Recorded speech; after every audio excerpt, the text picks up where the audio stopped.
Have been mandated by the Nigerian National Assembly to present a response to Senator Natasha Akpoti Uduaghan's speech delivered yesterday at the 69th session of the United Nations Commission on the Status of Women.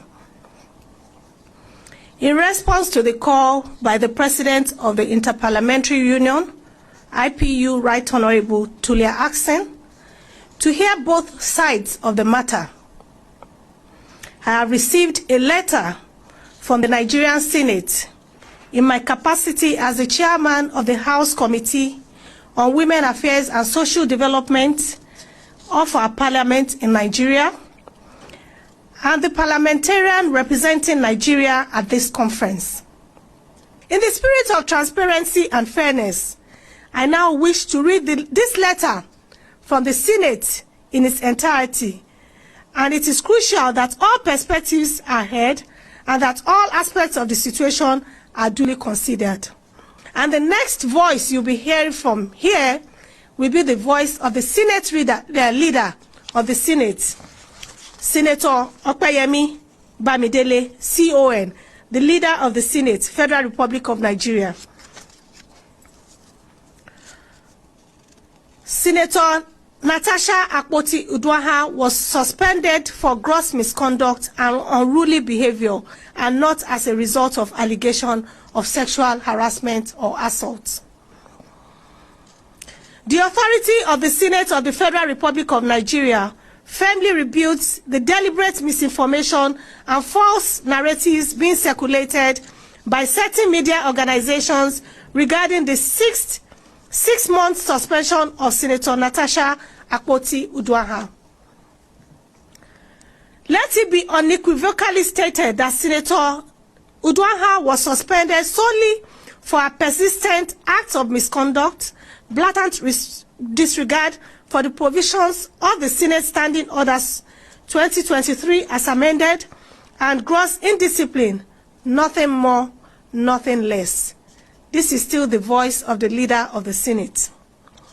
It has come to the attention of the Senate that some media reports are attempting to falsely suggest that Senator Uduaghan's suspension was due to allegations of sexual harassment.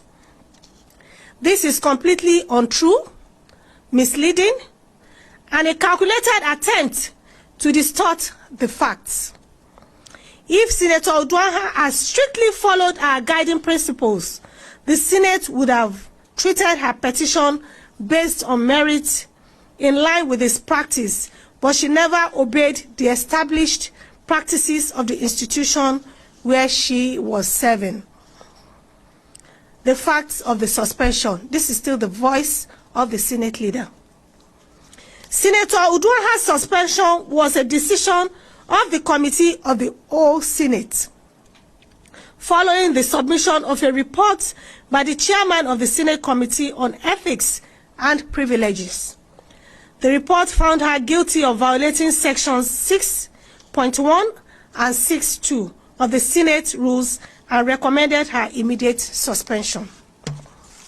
The disciplinary action was a response to her repeated violations of legislative decorum, including 1.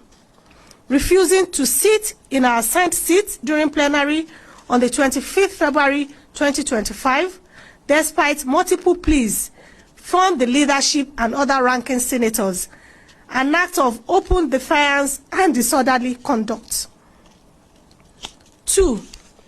Speaking without being recognized by the presiding officer in clear violation of parliamentary practices and procedures on the 25th February 2025. 3. Engaging in unruly and disruptive behavior, obstructing the orderly conduct of Senate proceedings. 4. Making abusive and disrespectful remarks against the leadership of the Senate. 5. Defying and refusing to comply with the summons of the Senate Committee on Ethics and Privileges mandated to investigate cases of misconduct. These actions represented a direct challenge to the authority of the Senate and a violation of the Senate Standing Orders 2023 as amended that govern the business of the Senate and the conduct of its members. The disciplinary measure was therefore necessary and justified to restore order and uphold the integrity of the Senate of the country's foremost democratic institution. This is still the voice of the leader of the Senate. On the petition and allegations, contrary to the false claims being circulated, Senator Uduaghan was not suspended for making any sexual harassment or for submitting a petition. Her petition was rightfully discountenanced because it failed to meet the clear and established procedural requirements for submitting petitions to the Senate. The rules of the Senate apply to all members without exception, and no petition, regardless of its subject, can be considered if it does not follow due process. To suggest that a suspension was linked to a petition is not only a distortion of facts, but an intentional and malicious attempt to mislead the public.